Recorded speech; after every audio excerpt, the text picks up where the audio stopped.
कादर मंतो खैल साहब, ज़ाहिर है जो सदर का ओहदा है वो पाकिस्तान पीपल्स पार्टी के पास है और कामरान साहब ये कह रहे हैं कि जब मुज़ाकरात हो रहे थे और उसमें कैटेगोरिकली JUIF का ये स्टांस है कि 26वीं आईनी तरमीम के दौरान भी और उसके अलावा भी पाकिस्तान पीपल्स पार्टी के साथ ये पूरा डिस्कस, और पाकिस्तान पीपल्स पार्टी ने इसको वोट भी किया इस बिल को। तो ये किसी एक साहब की ख्वाहिश के ऊपर इस मामले पे इतना इख्तिलाफ राय पैदा हो गया है कि मुल्क पूरे में हड़ताल हो जाएगी और मुल्क पूरे में जो है वो JUIF को एहतजाज करना पड़ेगा। मेरी बड़ी ख्वाहिश है तंजीला कि एक साहब का नाम तो बता दी, कौन साहब है, ताकि हमारे नॉलेज भी इजाफा हो जाए कि वो पता नहीं कोई अलग बोर्ड लेके बैठा हुआ है। कौन है साहब वो जो कामरान रज़ा साहब भी नाम लेने में हिचकिचाहट महसूस कर रहे हैं।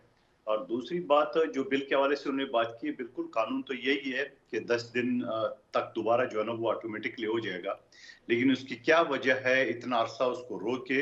और ये भी मुझे समझ में नहीं आ रही बात कि अभी आपने गवर्नमेंट को एक लिहाज से सियासी धमकी दी है और अगर उन्हें मसला हल नहीं किया, यानी 8 तारीख कल है, कल दी है और कल की बजाय वो 10 तारीख को ऑलरेडी असम्बली का इजलास है, तो एक दो दिनों से इंतजार कर रहे थे। जो खुद फरमा रहे कामरान रज़ा साहब क्या था, तारा ने कहा ज्वाइंट सेशन से पास करा देते।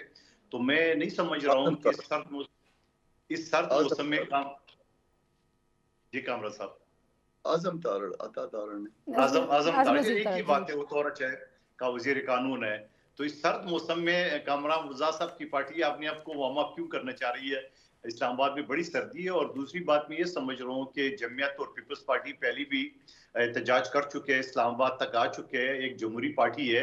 ये 25 के 25 करोड़ लोग भी इस्लामाबाद ले आएंगे तो मेरे ख्याल में हुकूमत को परेशानी नहीं होनी चाहिए, क्योंकि ये PTI नहीं है कि दारों पे चढ़ाई करना, ये PTI नहीं है जो असले और बारूद से लेस आते हैं। तो मैं समझ रहा हूँ कि इनका हक है एहतियात। बाकी जो खदशात हैं इनके, यकीनन खदशात दूर होने चाहिए और उसके लिए ऑलरेडी बिलावल साहब भी तशरीफ ले गए मौलाना साहब के पास और वज़ीर आज़म साहब की भी टेलीफोन आ गए। तो बहुत सारी चीज़ है, और लेकिन इतना अचानक तो उनको यानी टाइम से पहले पूरे मुल्क में, यानी कल जो उन्होंने हड़ताल वो किए है, जो एक लॉन्ग मार्च का नाम दिया हुआ है या मिलियन मार्च का नाम दिया हुआ है, ये मेरी समझ से बालातर है। बाकी कानूनी बात में आपको ये बता दूं कि पिछले असम्बली में मैं भी लॉ एंड जस्टिस और पार्लियामानी अफेयर्स और मुख्तलिफ कमेटियों का हिस्सा रहा है। 18वीं तरमीम के बाद जो एजुकेशन डिपार्टमेंट है वो सूबाई चैप्टर है और यकीनन जो मदारस है वो एजुकेशन डिपार्टमेंट के अंडर रजिस्ट्रेशन भी उनके अंडर होगी। तो वो ये वजह मेरे जाती ख्याल ये है कि ये वजह हो सकती है।